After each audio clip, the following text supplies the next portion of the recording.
First off, thank you, Julianne. Thank you for organizing this. Thanks, y'all, for having me. Basically, what I do is help people have the best law school applications that they could possibly have. What we're going to do today, I'm going to try to compress the entire law school admissions process into 45 minutes. I would personally recommend that y'all take notes. I'm going to be dropping a lot of information, and you will probably want it. If there's time, I will open it up to questions, and if not, I will come back again and actually answer questions. Yeah, what's up? It happens at 1:15. Okay, so there we go. So there will probably be time for questions. I don't know how long this one takes. So to begin with, I would encourage you guys to think about law school admissions as a game. Most people, I think about it more like you're either qualified or you're not, or how qualified you are. It's more about how you play the game. I would definitely say that someone who is smart and successful and plays it poorly, which is a lot of people, is going to get bad results. So generally, like, one thing I love about what I do is I'm usually like fixing people before they like screw up their lives. That's like the angle. So I'm going to start with all of the things you should do before you even begin with the application. So the first thing you should be doing, the first thing you should be focusing on is your grades. Your grades are the second most important part of your application, and they're the only thing that we can't fix. If you show up and you have bad grades, there's nothing I can do about that. Every single other aspect of your application I can fix. So yeah, grades is like sometimes I deal with people who come up to me and they're like, I want to do all this LSAT prep, and then they're like still in school and they're like trying to get their grades up, and I'm like, wait, maybe we should wait until you're done with that. So that's the first thing you can do. Second thing, I would recommend all of you work for a law firm. Not because it helps your application, it doesn't help your application at all. I've actually heard people say that it hurts your application. That's ridiculous. That's completely insane. But it almost never helps. We'll get into why, because later in this conversation, I'm going to get into what law schools are actually looking for and what they care about. But it is not whether you work for a law firm. The reason I think you should do that is to make sure that law is the right profession for you. If you spend 2 or even 3 weeks working at a law firm, you should either feel like, oh, this is it, this is the thing for me, or you will feel like, oh, wow, no, this is not right. So I would highly recommend that.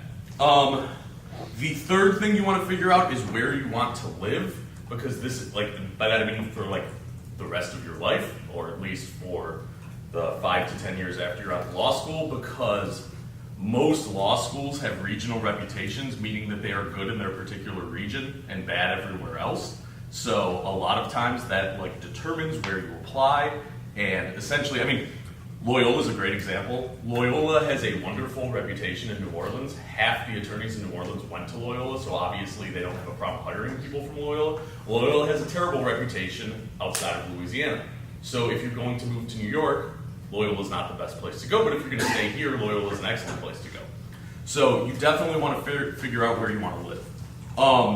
The fourth thing you want to do before law school is figure out what type of law you want to practice. And the reason for this is for about 95% of legal careers, it doesn't really matter where you went to law school. Well, that's backwards. Let me back that up. It's more like you don't need to go to a good school. Not 95% of legal careers, you do not need to go to a good school. So you kind of want to know if you're in the 5% or not. The 5%, by the way, is if you want to be a law professor, if you want to be a federal judge, if you want to work for the federal government, or if you want to do something really crazy that like 10 people do, like environmental protection or civil rights work. For those kinds of fields, it's pretty important to go to a good law school. For 95% of actual legal jobs, it's not important. So that's a thing you want to know before you get into this process. By the way, one way you can figure it out is once you know what type of law you want to do, you can start researching lawyers who are already doing this and discover their backgrounds and where they came from. And what you'll find for most fields is it's like, oh, okay, that guy didn't go to a good school. Okay, so those are the 4 things, again, that you want to work on before you even start applying. Again, first, grades. Second, working for a law firm. Third, figuring out where you want to live. And 4, knowing what type of law you want to practice. Just to break it down a little bit further, I want to talk about the types of law schools, essentially like what you're really dealing with. People get really obsessed with the rankings, and this, in my opinion, is a very harmful idea. There's a few schools out there that are so good that they can sort of open up any door for you. People talk about the top 10, top 4, T14, things like that. I generally think of it as a top 12. But again, where you draw that specific line doesn't matter so much. There's a few schools out there, and again, we're generally talking about US News rankings. There's a few schools out there that are so good that, yeah, they just going there can open up a lot of doors for you. After that, you've got what I call national law schools. These are schools that have an excellent reputation around the country. That's like approximately 13 to 55 in the US News rankings. For example, Tulane's 50, so it's like one of the worst national schools if you want to think about it that way. From 55 to the part about 160, there's like 220 something law schools, so we're looking at like essentially from 55 to like the top 2/3 mark. You've got regional law schools, which Loyola's one, LSU's one. These are schools that have an excellent reputation in the region, and outside of their region, generally no one cares about them. Below that, you have what I consider bad law schools, and the reason for that, so just to back up a little bit, none of this has anything to do with education. You're going to get the exact same education at every single law school you go to. For reference, by the way, I graduated from Loyola. I'm barred. I don't practice. I don't want to practice. I like doing this. But anyhow, where was I going with this? So the issue with the weak law schools is that they let people in who are not viable candidates for the practice of law. And then even if you are someone who is totally capable of being an excellent attorney, you're sort of stained with that. In Louisiana, Southern is like that. I really, really heavily discourage my clients from attending Southern because people have trouble getting jobs. This, by the way, doesn't matter if you've got an in. I don't know anyone's background, but if like your uncle's just gonna hire you the second you pass the bar, then of course you can go to a terrible law school and you don't have to worry about it. Like, the only issue with it is really that it makes you look weak if you're applying to strangers, essentially. Okay, so the general goal, if you're in the 95%, if you're in that 5% that I talked about earlier, then yes, maybe you just need to get into the best law school you can. If you're in the other 95%, your goal is to not pay for law school. There's a couple reasons for this. One is that it's not that hard. We're going to talk about, like, there's no reason anyone in this room should pay for law school. We're going to talk about that a little bit later. But the other reason is it's actually usually harmful to pay for law school. Besides the money part, it's also still harmful, so I'm going to try to break this down. I'm going to make up a hypothetical person, and then we're going to talk about her options and see what happens. Okay, so I'm going to call this person Liz. She went to UNO. She loves New Orleans. The only places she would ever consider living are New Orleans and New York, so she knows that. She's not trying to become a federal judge, so what does she want to do? Maybe she wants to do transactional work. Great. Okay. Anyhow, we'll say she has a 3.4 GPA and a 161 on the LSAT. So she applies to Tulane and Loyola. Tulane accepts her and gives her no money. Loyola accepts her and gives her a full ride. So what should she do? So if she goes to Tulane, she got accepted. She didn't get any money. That means she is near the bottom of her class in terms of the people that she's going to law school with. These are the people she's going to be competing with. I think you guys know this. The first year of law school, the grades are entirely on a curve. So you're competing against every single other person in the class. If you think you're going to outwork them, not likely. So if you're going to a school that doesn't give you money, they're giving other people money, so you're not paying for their education. But also, that's who you have to compete against. So Liz is going to go to Tulane. She's going to be in the bottom of her class. I don't mean the rock bottom, but I mean she'll be in the bottom 40% or whatever. And then that's going to make her a mediocre candidate in New York because essentially she went to a good law school and didn't do very well. She's also going to be a solid candidate in New Orleans, and she's going to have $180,000 in debt. So that's her situation. She goes to Tulane. If she goes to Loyola and takes the form, she's going to still be a mediocre candidate in New York because even though Loyola is a much worse school, she's going to be at the top of her class. When a school's giving you a full ride, that means you're more qualified than the other people in the room, which means and again, of course, you have to do the work. I'm not saying, by the way, if you get a scholarship, I'm not saying you can just show up to law school and be at the top of your class. I'm saying you could if you then tried in addition. So she goes to Loyola, she graduates near the top of her class. She's still going to be a mediocre candidate in New York. She's going to be in the exact same position, except because essentially what are firms looking at? So by the way, let's actually talk about that. One thing you'll realize if you hang out with me for like 10 minutes is there's a lot of tangents involved, so we're going to get on a tangent. What are law firms looking for? The number one thing they're looking for is experience. So, for example, if you went to a terrible law school and did terrible at that terrible law school and then somehow got a job and then crushed that, then you are in a better position than someone who went to a great law school, has great grades, and has nothing to show for it for the last 5 years. So generally they're looking for, more than experience, they're looking for someone who can bring in business, but I think realistically, if you're someone who already knows how to bring in business, that's like some golden goose stuff, and you don't even need to be in this room. In fact, I'd like to talk to you. But so more realistically, once you've been practicing for 5-10 years, like all the law school stuff doesn't matter anymore. So law school is really only critical for getting that first, maybe that second job. But anyhow, let's circle back to Liz here. So, okay. So if she goes to Tulane and ends up $180,000 in debt, she's going to be in the same shape in New York because she's going to be in the bottom of her class at a good school versus the top of her class at a bad school, which is about, that generally evens out. So she's no different in New York.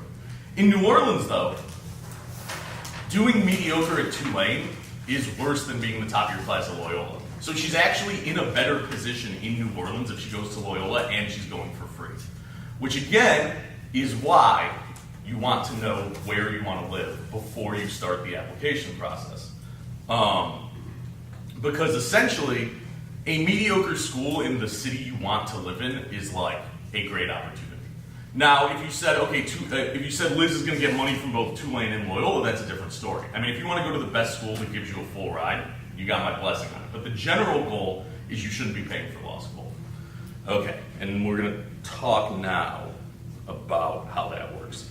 So, in my experience, most people applying for law school have their conception of what it is completely different from the reality. So, just to compare, I'm going to talk about a couple of other admissions processes. MBA, business school, is incredibly holistic. It's actually very bizarre. I would not expect this of business people, but they literally try to figure out everything they can about you, and they try to get a sense of who you are as a person. I don't know, if you're doing a bunch of charity work, if you raise horses, if you make brilliant art, all of that can help in an MBA application because they want to get the total package.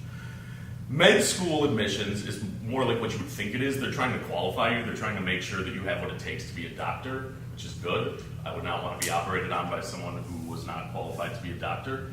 People, in my experience, assume that law school admissions is like med school admissions. Over and over again, I see people who, their application stance is they're, trying to prove that they're qualified, which is totally wrong. Law school admissions is basically a negotiation, and negotiations are basically games. So the way it works is law schools are incredibly competitive with each other over US News rankings. Because these US News rankings reflect how many people apply to them, it reflects essentially the type of candidates they can get. It's sort of a self-reinforcing cycle. And what does US News care about? US News cares about the LSAT and the GPA of the entering class.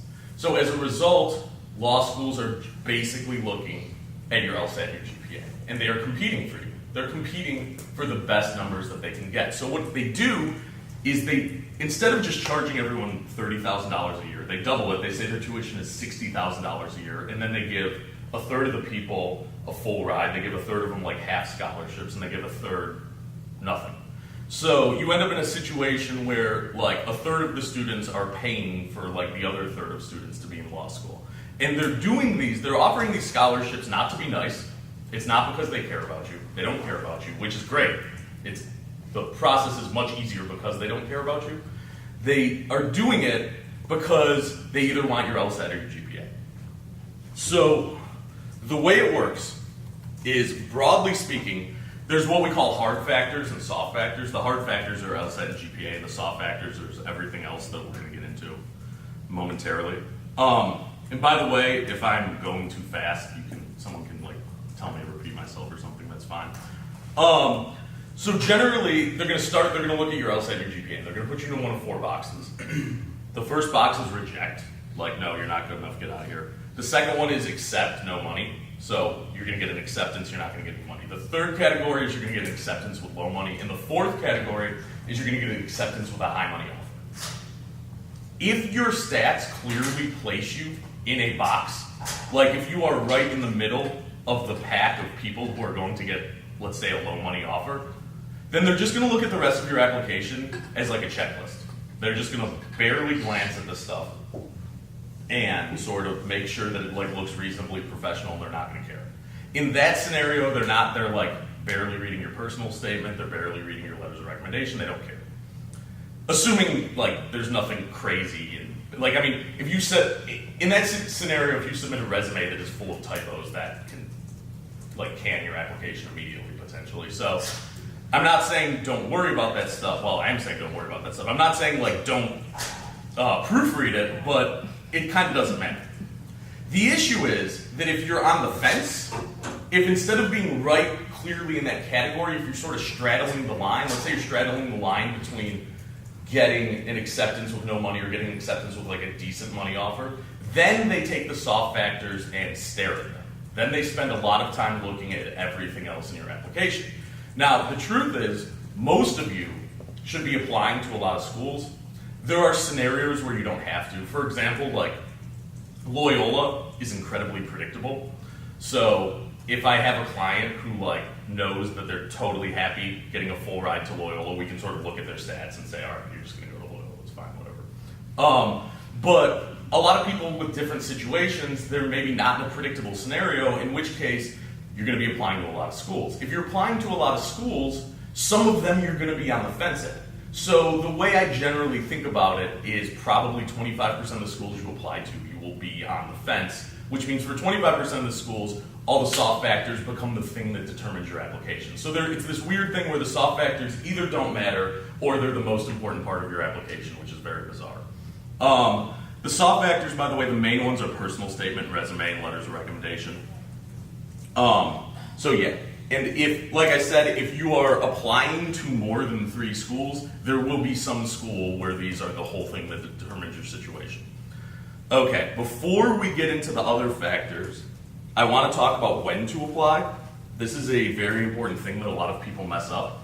One issue I get into constantly is clients who didn't like basically budget enough time for LSAT preparation, so their like LSAT score, it doesn't get to where it needs to be until like 3 months later than they thought. So now they're in a situation where they can like wait till next year, or they can apply this year, and like essentially the later you apply in the cycle, the more damaging it is. So if you're dealing with like an LSAT score that you just received in like February or March, that's like finally you've got a good score, like that can really, that's really tough for students, because a lot of them essentially, they want to go to like law school immediately, they don't want to wait another year. So this is an issue for me with my clients a lot, because it's like, dude, you're gonna like mess up your chances if you don't wait. But they think if they don't go to law school by the time they're 23, it's gonna be a disaster. By the way, when I started, I was 26. I could have been 36. It doesn't matter. Like no one, if you talk to any attorney, none of them will tell you that it makes a difference whether you go to law school this year or next year. They will all tell you that taking out debt makes a huge difference. So, and again, I'm not saying that you necessarily always have to wait a year to like avoid the debt. It's just sometimes with people who time it wrong, that's the choice they end up facing, is like paying to go to school in the fall or waiting a year to get a scholarship. So that's a whole issue. But so let's sort of talk about how the application cycle works.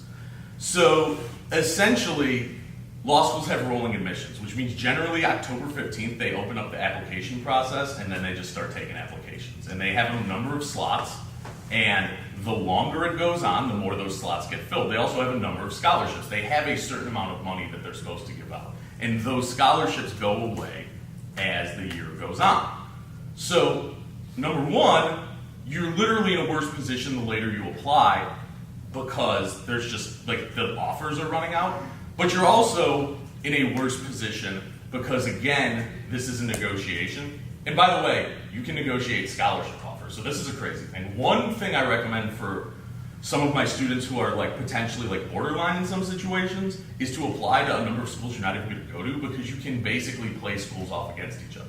So hypothetically, if Loyola gives you a full ride and LSU gives you like 60%, you can go to LSU and say, look, I love you guys, I want to be an LSU Tiger or whatever they are, but like I got a full ride from Loyola, can you like do something for me? And a lot of times they will. This is like a real thing that happens. So anyhow, so like I said, it's going to be a negotiation, and when you apply late, that's basically walking into a negotiation saying I'm desperate.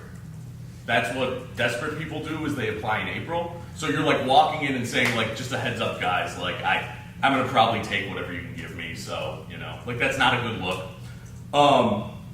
So those are the reasons why you don't want to apply late. I'm gonna talk more specifically about how it works. Generally, if you are applying before New Year's, I've never seen a difference. I haven't seen a difference between someone who applies October 15th and someone who applies at Christmas. Usually they get the same results. January and February, I have observed approximately a 20% reduction in results. And then March through June, I would put it at about 70%. And what I mean is, when I say 70% reduction, I mean if you apply to 10 schools in December that would give you a full ride, and you do the same thing instead in April, you're gonna get a full ride from like 3 of them. That's what I mean by a 70% reduction. So there's two ways you can look at this data. One way is you can say, all right, I'm just gonna make sure I apply, my application's like done by like Christmas. That's, I think, a smart way to do it. The other way is you can just apply to more schools. If I had a client who wanted to apply to 6 schools and they were applying in February, I'd probably tell them to apply to 9. I mean, generally, besides the negotiation thing, there's not really a point in applying to schools that you have no intention of going to. Like if you really wouldn't want to go if you got in, got money, whatever, then there's, besides negotiation, there's not much of a point of applying. But if you were thinking about 9 schools and then you were just going to apply to 6, and then now it's like February, it would make sense to apply to 9, that's viable. If you're applying in March, April, May, or June, and by the way, if you're wondering why they keep admissions open so late, money. It's just like, let's get more applications, let's get more money. The more people they reject, that also helps their, there's a number of tricks they are using. Like, law schools have started taking the GRE. This is mostly to get people who want dual degrees. Like, GRE is like the test you take to get into like, I don't know, like 80% of graduate programs. So law schools have started taking the GRE and they offer dual degrees, so that if you were just going to get like a doctorate in psychology, now you can like also apply to law school, and then they can reject you, and then they can have like lower acceptance rates. That's like a thing they're doing. But anyhow, so if you're applying March, yeah, what's up? Quick question. Yeah. Do law schools have the ability to know how many other schools you've applied to, Yes. or what they are? Yes, they will ask you and you have to tell them. Yeah. That's another thing, by the way, right? That's another reason to apply to multiple schools. If you apply to one school, it's sort of like saying, hey guys, it's just you. Like, you know. So I do think if you're applying March, April, May, June, it would be a viable strategy to apply to 20 schools if you're going to apply late. Yeah, what's up? It doesn't matter if you apply to a lot of places like locations. So say, I want to stay in New Orleans, but I only apply to Loyola, but say I apply to like 3 other cities.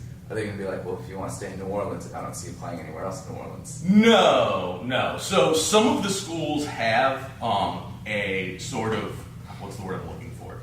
They have a letter that they might, or an essay that they want you to write, being like, why our school, which I'm going to get to in a minute. But essentially, they understand. So one thing, here's a thing to keep in mind. Whoever is evaluating your application is a human and thinks like a human. I know that sounds obvious, but like based on my work with law applicants, they don't work under that assumption. But it's like, and what I'm getting at is the idea that you might want to live in multiple places is a very understandable thing that they are capable of understanding. And usually admissions officers are law school graduates, so usually they were in the same situation. Yeah. Okay, so yeah, like I was saying, generally speaking, my advice to my clients is do not apply in March, April, May, or June. Like, don't do it. But if you were like, well, I'm just going to apply to 3 times as many schools, that is a plausible strategy for overcoming the fact that you're applying that late. Okay, so I think that covers when to apply. Okay, now I want to talk about a couple of things. I want to sort of like talk about a timeline, so you can sort of think about how long the process takes. Again, I consider all the stuff I told you earlier, like working for a law firm, GPA, figuring out where you want to live, figuring out what type of law you want to practice, all of that, I don't even consider part of the application cycle. That's like the thing leading up to the application. I do want to say, by the way, I want to say one more thing about figuring out what you want to practice. In my experience, so I graduated in 2013. So I've had time now, not just to do whatever I do, but like I've seen what's happened to all the people I went to law school with. And the people that do the best are not the smartest. They're definitely not the people who work the hardest. Usually the people who work the hardest in law school are doing it wrong. This is like another thing, by the way. Like, there's a tendency when you get to law school, you don't know what you're doing, so there's a lot of like people copying other people. My advice is do not take any advice from anyone unless they have better grades than you, which means like no one in your class, since none of them have, like talk to a 2L or something. But there's a lot of people who like the people who do the most work tend to focus on the wrong things, and then they have trouble passing, so that's like actually another thing that's potentially harmful. Where am I going with this? Oh yeah. So it's not the smartest people, it's not the hardest working people. The people who did the best were either people who had really good connections, which maybe you can work on, maybe you can't, or it was people who knew exactly what they wanted to do. I had a friend in law school, his name's Tim Yazbek. He is, in my opinion, not the smartest guy. He definitely was not a hard worker in law school. He is now representing celebrities because he knew from the moment he got into law school he wanted to be a criminal defense attorney, and every single choice he made was towards like fulfilling that goal, and he accomplished it. So yeah, and that's basically what I've seen. That's another reason why you really want to know what you want to do. Another example in my case, like probably the only area of law personally I ever would want to practice would be like maybe like immigration defense. The issue is, to do that, I either need to be trained by a firm in how to do that, and I'm the type of person I can't really have a boss. That's not a thing that works for me, so that's not going to happen. Or I can like do it myself and be terrible at it. That's not a good option either. The third option, though, is that Loyola actually has an immigration law clinic where they give you credit to teach you how to be an immigration attorney, which would have been perfect for me, and that's like, it helped that I realized it like a year and a half after it was too late. Like, and that's the thing. If I walked in knowing, oh, I want to do immigration defense, like then I could have taken that clinic and like been totally on my way. So that's another reason why you really want to know what you want to do before you get into law school. Okay. First steps with your application. So assuming you did all the other stuff I talked about, number one, I would try to request your transcripts and letters of recommendation. The reason for this, these are not hard things, but they are the only part of the process that relies on other people, and other people don't give a shit about your application timeline. So if you're like, it's like if you request a letter of recommendation from a professor, it could take 2 months. They don't care. It's not their problem. That you certainly, if you want them to write a letter of recommendation, you can't yell at them. So like, transcripts, by the way, I mean, you know how university bureaucrats are, so that's like potentially another situation. By the way, one thing I would recommend, I'm assuming y'all are like in undergrad right now. Just start asking for letters of recommendation immediately. Have the professor write it when they know you and remember you and like know who you are, and then you can always come back to it later. I went to law school like 4 or 5 years after I graduated, and someone had given me the same advice. So my professors had written stuff about me. They didn't remember me, but they'd written stuff about me 5 years ago that they had on file. So that's how I got my letters of recommendation. So yeah, if like you're currently in school, just get your letters of recommendation now. The application that take time are the personal statement. If you are doing it right, it probably takes a month. That's because every good one I've worked on has taken that long. The other thing, of course, is the LSAT, which you should be budgeting 3 to 6 months at a minimum. Those are the big ones. Everything else, so to be clear, I do not recommend doing things at the last minute, either for law school applications or life in general, but everything else besides the stuff I just mentioned could be done at the last minute. So those 4, transcripts, letters of recommendation, personal statement, LSAT, those 4 are the things that are generally going to take a long time. Okay, so moving forward, I'm just going to, yeah. Sorry. No, don't apologize. Ask whatever you want. I have a feeling you're probably going to go into more detail about this stuff. When you talk about timelines, 3 to 6 months, 1 month for personal statement. Oh, can you be doing that together? No. Well, sir, that's implied in my question too. Are you talking about like a month where full time, it's like your job is to work on this one thing? No, because the personal statement you kind of need to think about. Like that month that it takes you to write your personal statement, you might be working on it like 5 hours a week or something. So no, I'm not saying like when I say, and then LSAT, you actually like, people who try to do LSAT full time, that is a disaster. That's like one of the, I just took a call from someone who was like almost sold on an LSAT boot camp, and I'm like, oh my god, don't. So I have clients who come to me and they go, okay, it's a month before the LSAT, and I'm like, it's not going to work, and they're like, well, I just want to meet you as much as possible, and I'm like, you're going to hit a wall that you like can't recover from.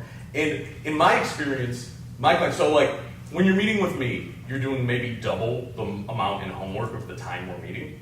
So I've had hundreds of clients. I've never had someone who could meet me more than 6 hours a week. And I'm not talking about financial, I'm talking about people who could afford to pay me 50 hours a week. And they couldn't handle more than 18 hours a week of LSAT. So like 12 hours of homework, 6 hours of, like their brains just stopped. So no, I don't think, like I think trying to do any of this full time is going to be harmful. So like I'm a sophomore right now, when should I start taking my LSAT or start preparing? Whenever you want.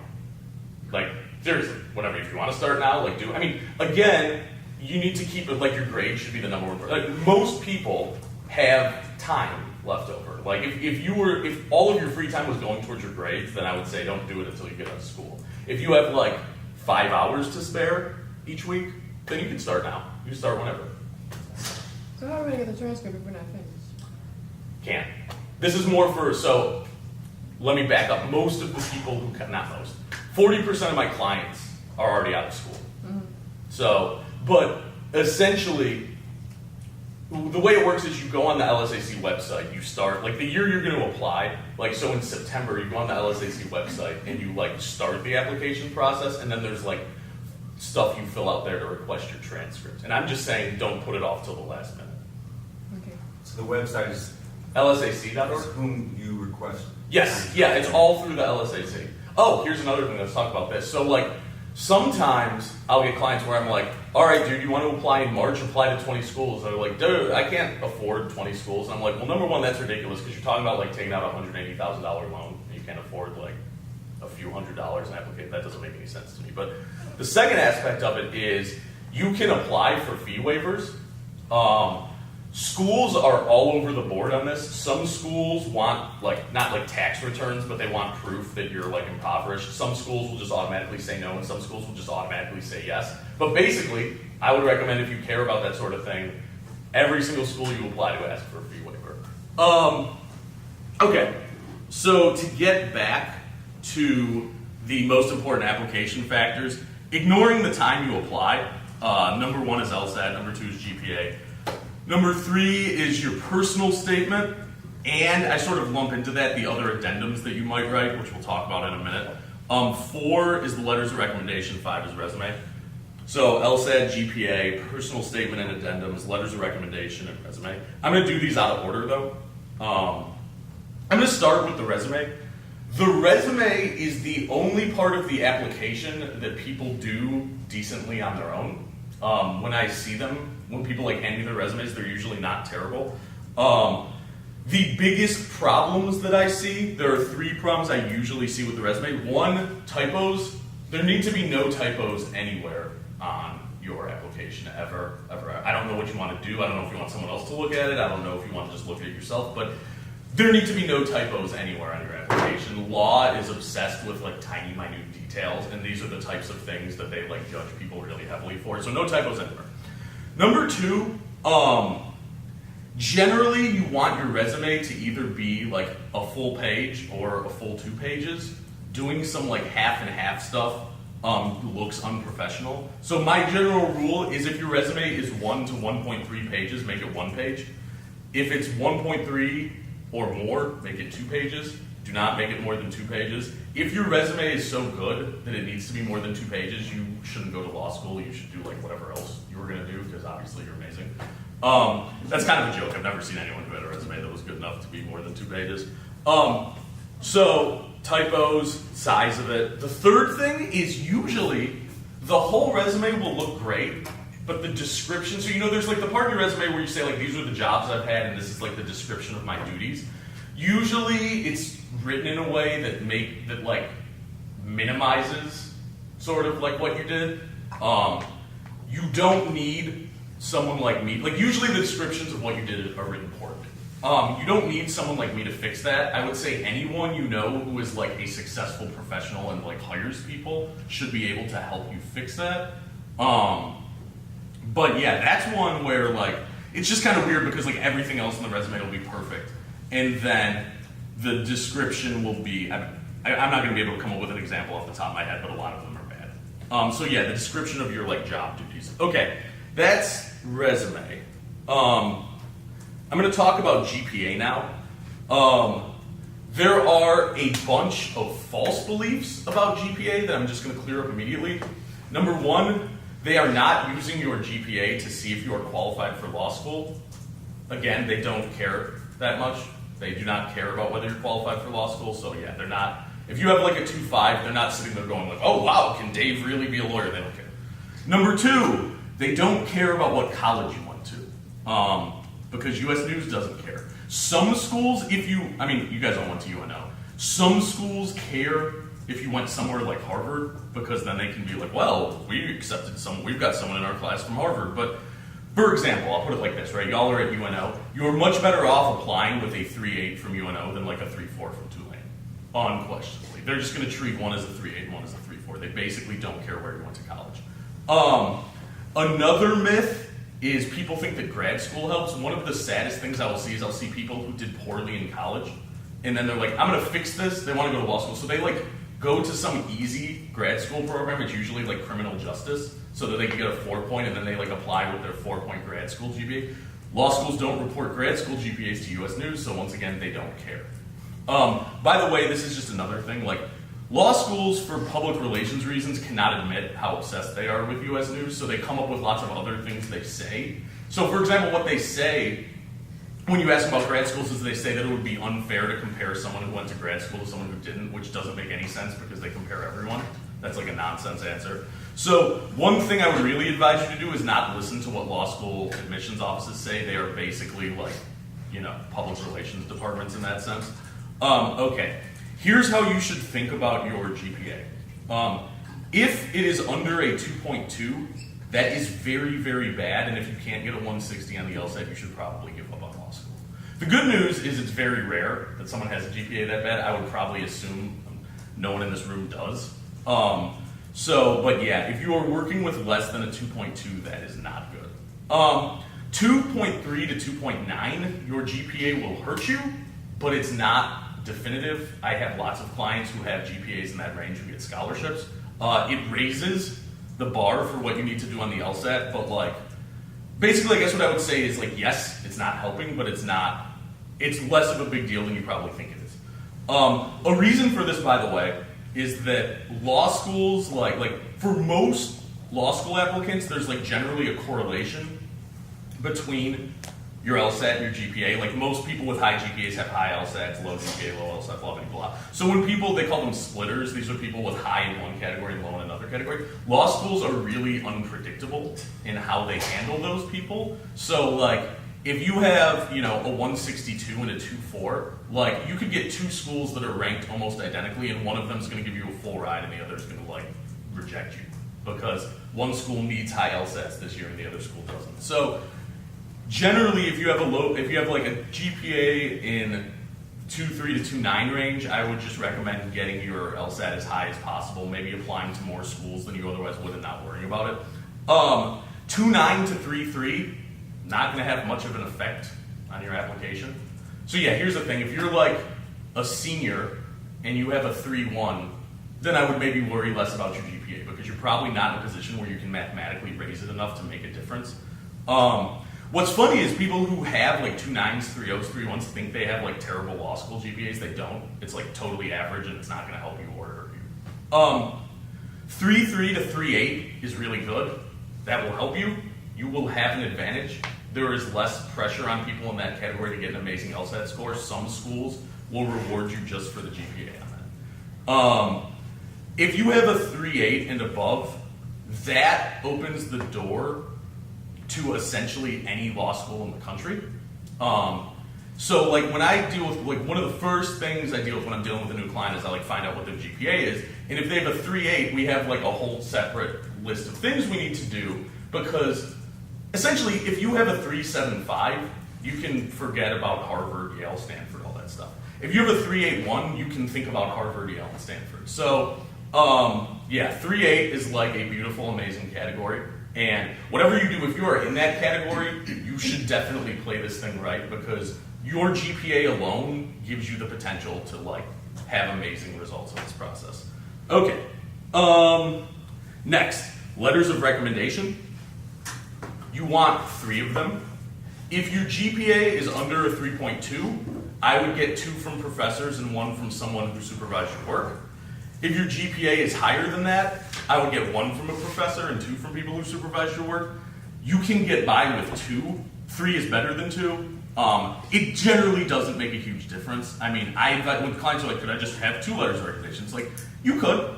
It's probably not going to make a difference, but if it were me, I would go the extra mile and get the 3rd one. Yeah, what's up? When you say people have observed your work, like if you work just any job. So any job, I'm going to talk, I'm actually, that's my next thing, so Okay. I'll answer that right now. So it can mean a job, it can also mean volunteer work and internships. Anything where like basically you had to report to someone and they got to tell you what to do.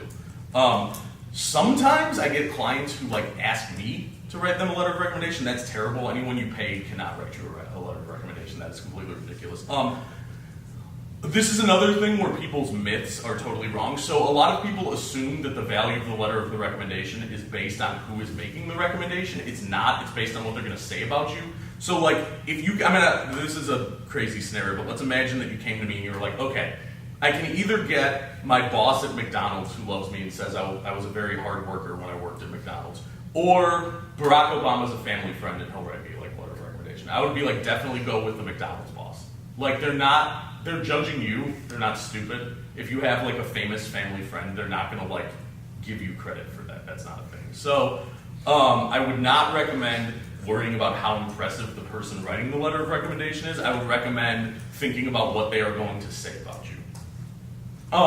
Yeah. Sometimes people, this is like increasingly common, they'll just tell you to write it. What I normally tell my clients is like, oh, get in touch with me and then like you and I are gonna write a perfect one. If you're not working with me, I don't know, but like if you have the opportunity to write your own letter of recommendation, that is really a great opportunity, and you should be happy that they asked you to do that. Okay, we're going to talk about the personal statement. This is a huge, huge issue. So first off, again, probably 70% of the time you can get by with a mediocre one and they're not really going to look at it, but the other 30% of the time it's going to be the most important part of your application. So it can be a huge issue, and the reason it's a big deal is law students' instincts are horrible. It is very common for me to get an email. So by the way, so I advertise my services for LSAT and law school admission stuff locally, but I advertise personal statement assistance like nationwide, so I get like this huge whatever swath of people coming at me, and like it is scary. I get a lot of emails from people with like 3 9s, 165s, and then they're like, check, like they basically want me to just confirm that their personal statement's great, and it's garbage. It's like I don't exactly understand it. I think people are like reading like sample personal statements online and getting the wrong idea, but like 95% of what I see is the worst. Which is not a big deal if they're not judging your personal statement. If they're really just gonna glance at it, then yeah, fine. You can like have a mediocre, stupid personal statement and it's not gonna matter. But again, for the 30% of schools that are looking at it, it's like you have an opportunity to substantially up your game. I've had people where it's like they just get a better scholarship than they're entitled to, and I'm pretty sure it's because their personal statement was awesome. So it's also bad because like even when I give people advice on how to do it, they don't take it the first time. Like my clients, I usually have to tell them 3 times what they're doing wrong before they stop doing it.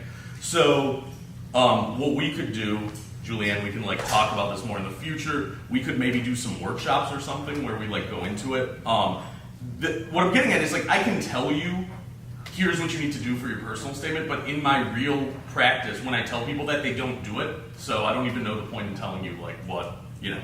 So I would say maybe we should do some workshops. Other than that, we can get into it later. Yeah, let's see. Okay, another aspect of the things they might ask you to write. We talked about this a little bit earlier. They might ask you to write a why this school. Do not lie. Do not lie. That's like the temptation. The temptation is to say like the amazing professors and the wonderful academic reputation. Like, just be honest. They're like not robots, they're humans. They can tell if you're lying. I have this theory. It's been like a long time since I was in college, but I have this theory that like college professors are like rewarding me all for lying because my students like, they just write these things where it's like no one would ever, yeah. Anyhow, so just don't lie. Just write a short paragraph telling them honestly why you're interested in their school, and that's totally fine. Next thing, diversity statement. There are like 3 general attitudes towards diversity statements. Most schools make it optional. Some schools make it required, and some schools don't want one. Obviously, if the school doesn't want one, do not give them one. If they require it, then it kind of matters less because everyone is writing one. Most diversity statements, by the way, are horrible. So if the school requires it, that's actually better because it means you're competing with a bunch of people who have horrible diversity statements. We can sort of deal with that, I guess, when we cross that bridge. But usually it's optional. And the optional one is dangerous because then people are tempted to write one when they don't need to. So the first rule is it's optional, so you don't have to write it. No one is judging you for not writing it. Writing one when you are not diverse harms your application substantially. That is a very, very bad look. Do not, like, I will get, like, frat bros from Baton Rouge and who they want to write a diversity statement. It's like, please, please, please, like, stay away from this. So yeah, that will hurt you. Additionally, even students who are diverse, a lot of them have trouble actually writing about it in a way that will help their application. The purpose of the diversity statement is to essentially convince the law school that you come from a background that is so unique that you are going to add to like the discussion in 1L classes in a way that is meaningful. There are a lot of people who come from those backgrounds, but then they don't have a way to put it into words. And if you don't have a way to put it into words, then it's not going to help you to write one. So, yeah. So basically, to write a diversity statement, you actually need to have some sort of meaningful diversity, and you need to be able to write well about it. Okay. Let's see. Yeah. Okay. Okay, yeah. So we already talked about the addendum for why you want to go to the school. Sometimes people with bad grades want to write addendums about like explaining why their grades are bad. Generally, the only good reason that I've ever heard from this is people who needed to support themselves full-time, so they were working full-time during school because no one was paying for them. That is a good reason, that's a good thing to write an addendum about. It does not need to be long. Just write a short, simple paragraph about, I had to support myself through college, so I was working 35 hours a week. That didn't leave a lot of time for study. That's great. I guess there could be other reasons why your grades were bad. I haven't heard one that's good. So here's a weird one. So sometimes students come up to me and they're like, okay, my first 2 years I had really bad grades, but then I matured. In my last 2 years I have really great grades. And then they're like, should I write an addendum to point that out to the admissions office? So this is a weird one, because the answer in theory is, well, if that's true, then you should. You should write a short paragraph saying, my first 2 years I got a 3 or a 2.9, and then my second 2 years I got a 3.6 because I like matured. And so my last 2 years really emphasize where I'm at. The issue is that when students come up to me and they say, hey, my grades really increased, should I write an essay about it? I'm like, let me see your transcript. And I shit you not, when I see these transcripts, 90% of the time, there's no grade increase. The grade increase is entirely in their minds. Like maybe they got a 2.6 their first year, then they got a 3.7, then they went back to a 2.9, then they got like a 3.2. Yeah, what's up? What if it's something like Katrina? That's a good one. Like, I stopped going to school during the Katrina semester, and now I'm back. Well, so that sounds, it's more like explaining why you weren't in school, which you don't even have to explain. That's not like an issue. I'm talking more about like people who have bad grades. Oh, the great thing is there too. Oh, so so let's talk about that, right? So if the only semesters where you got bad grades were like right around Katrina, then absolutely. You can be like, oh look, this is like the Katrina semester and then this is the semester after that. But if it's like you stopped going to school because of Katrina, then you came back 5 years later and then you were getting the same grades, then it's like you can't really. Katrina's not the cause of that, you know? And in my experience, when I look at the transcripts, it's usually not meaningfully different. So I'd like want to see your transcripts to really answer that. Okay, here's another big one. Convictions, like if you have some kind of criminal record. So there's a couple of things about this. So first off, it will not affect your law school application. Unsurprisingly, they really don't care about you. You have like a couple DUIs, they don't care. The issue is that, so number one, if you have a lot of stuff on your record, the bar exam is going to care and they're not going to let you take the bar. So who you really need to talk to if your record is dubious is the bar examiners in whatever state you want to practice in. I've seen multiple people who had a lot of trouble passing the bar with just one DUI. And I mean, when I say passing, I don't mean passing the test. I mean being allowed to practice law. So that can be a real issue. Another thing that is super annoying is that sometimes when you have a criminal situation, they're like, oh, look, we're going to like expunge your record. If you like follow all these conditions, it's going to go off your record. All that stuff you have to report to the bar. And the bar, when they look at it, they look at what you reported to law school and it needs to match up. So I had a minor in possession when I was like 20, and they told me if you fulfill the probation stuff, it's all going to disappear. So I did that, and so when I applied to law school, I didn't disclose it because I thought it all disappeared. And then when I applied to the bar, they said, you have to disclose anything that, even if it disappeared. So then I disclosed it, and they flipped the fuck out. And what they flipped out about was not the MIP from when I was 20, they flipped out about the fact that I didn't tell Loyola. And that was like a whole situation. So basically, I would just disclose everything. You may have to write about it. It sort of depends on the circumstances. If you do, again, like one paragraph. Explain what happened, do not make any excuses, and basically say you made a bad decision and that you regret it. That's it. They're not really going to care that much. If you have a super long string of stuff, that is a bad sign, but it's pretty rare to do that. Okay, we're going to talk about the big one now. Let's see, yeah. All right, we're going to talk about the LSAT. So first off, I want to just talk about a couple of misconceptions. Number one,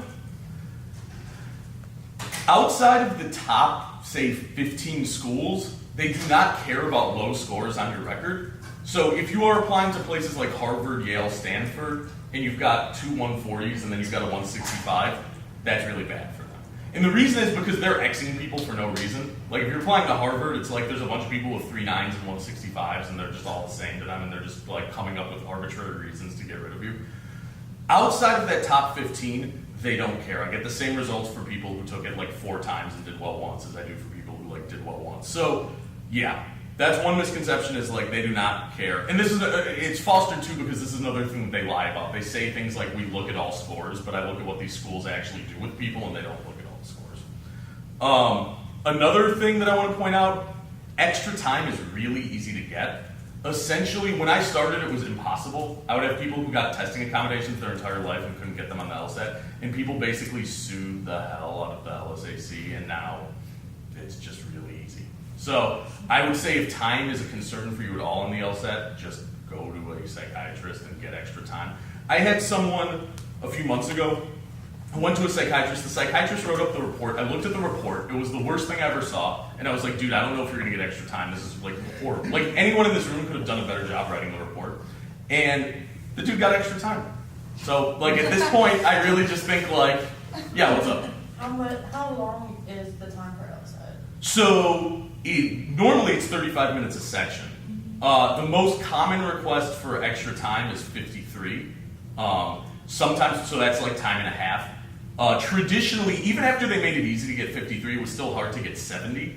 I recently had someone who requested 70, and it was kind of like a close case, and they got it. So I'm wondering if it's even getting easier to get 70. I don't know. Like, that's one where I don't have enough information yet, but I can tell you definitely it's easy to get 53 minutes. And again, when I say it's easy, I mean you're going to have to pay a psychiatrist a certain amount of money to do this. But if you can do that, then there you go.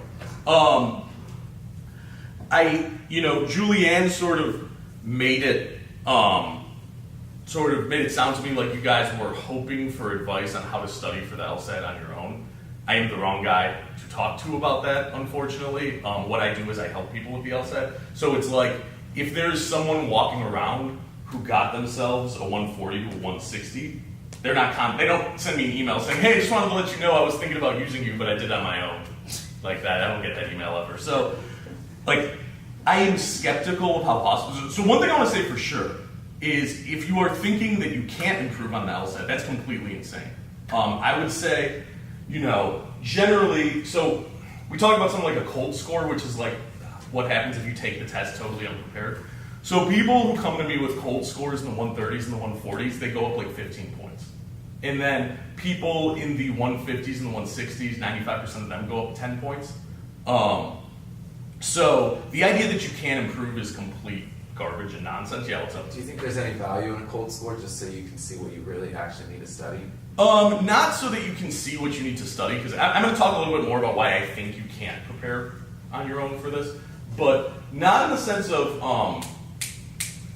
what's the word I'm looking for? Not in the sense of what you need to study, but yes, in the sense of like how much work it's going to take.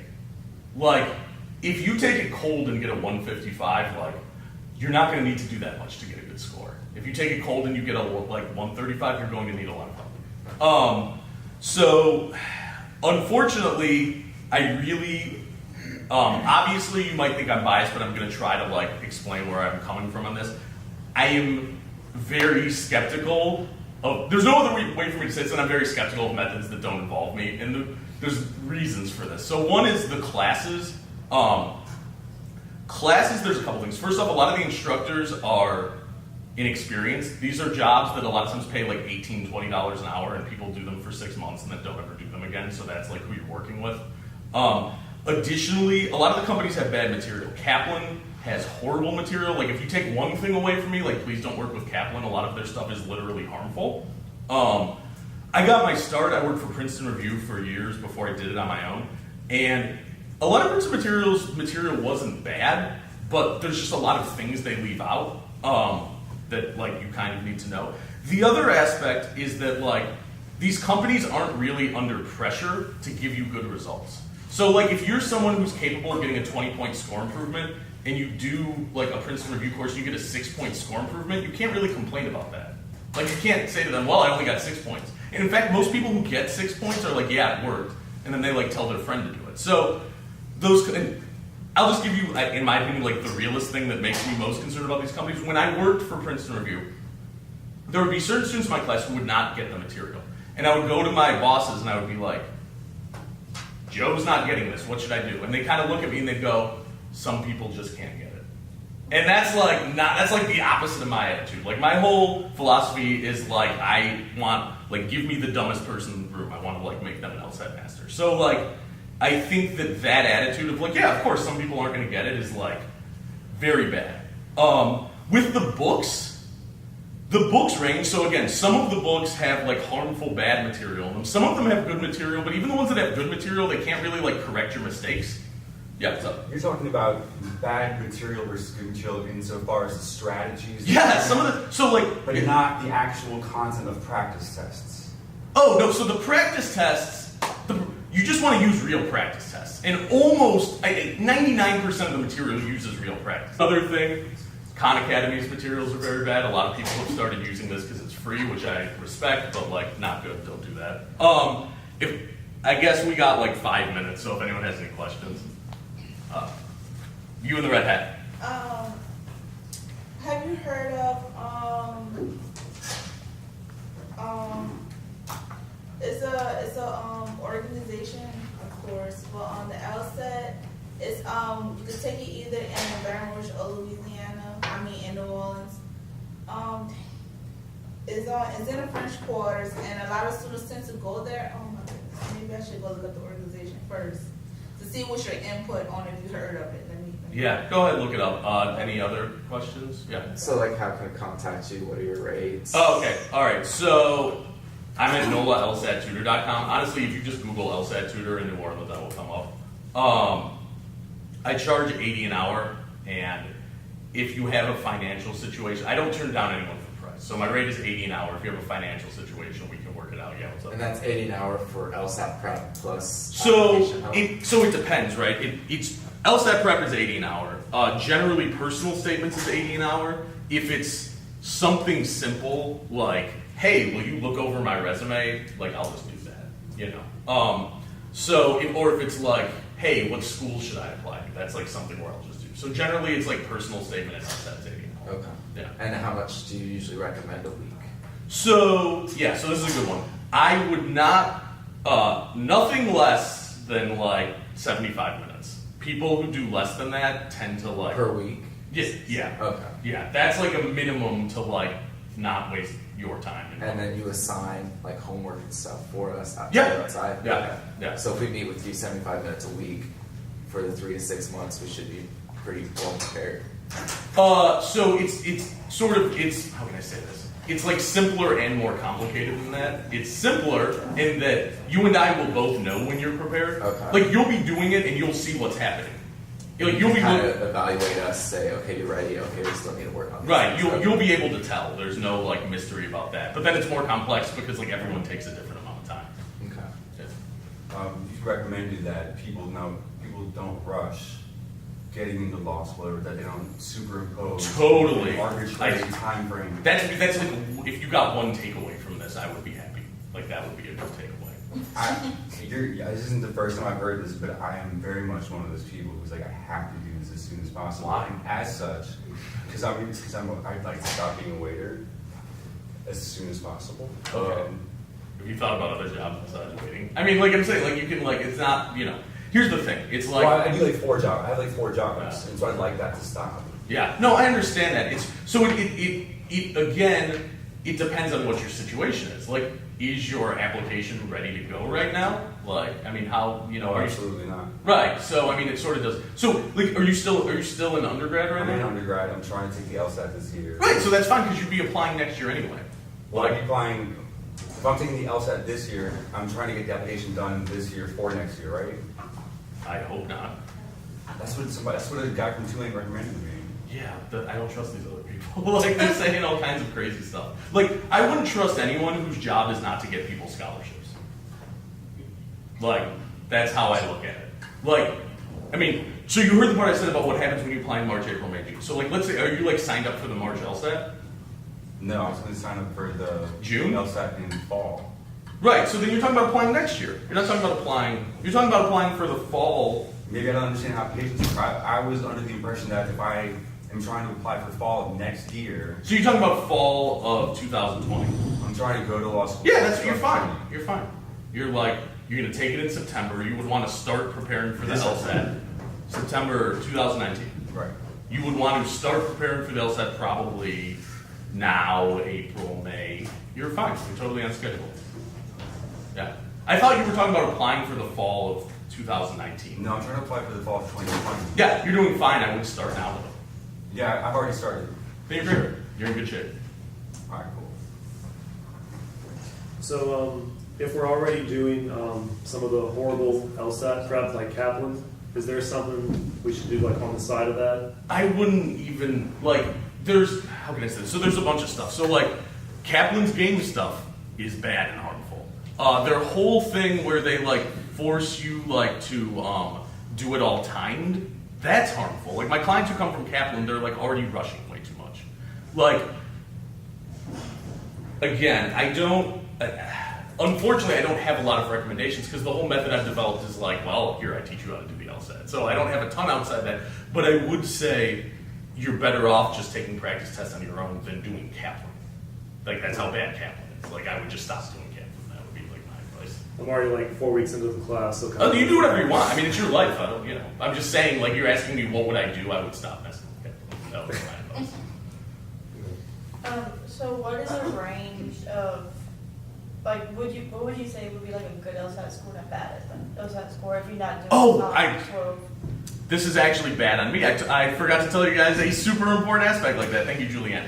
So every law school has a 509 report. You can just Google the law school and the number 509, and that tells you what percentage of their class gets scholarships.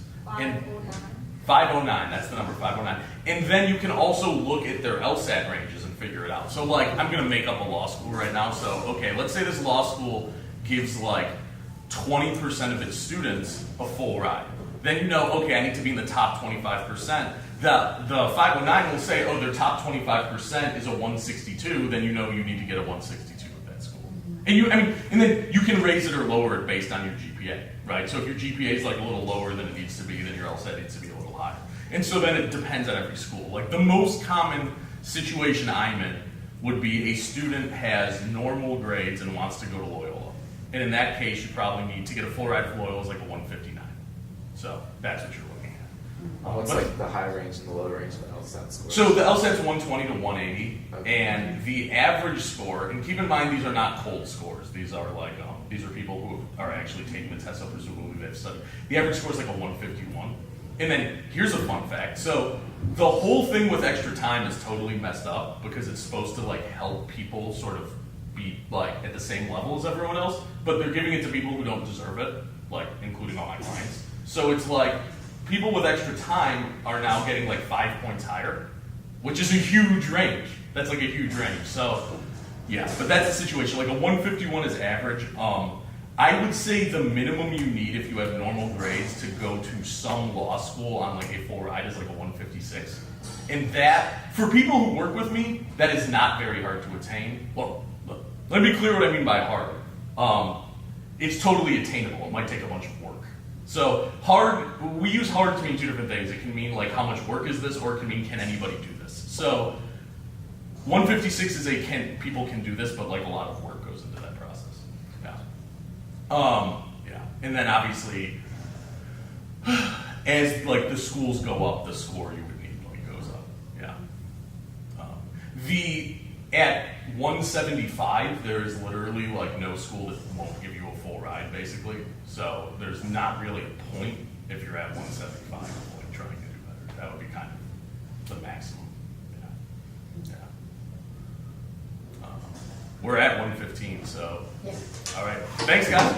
Thank you, I appreciate it. Thank you.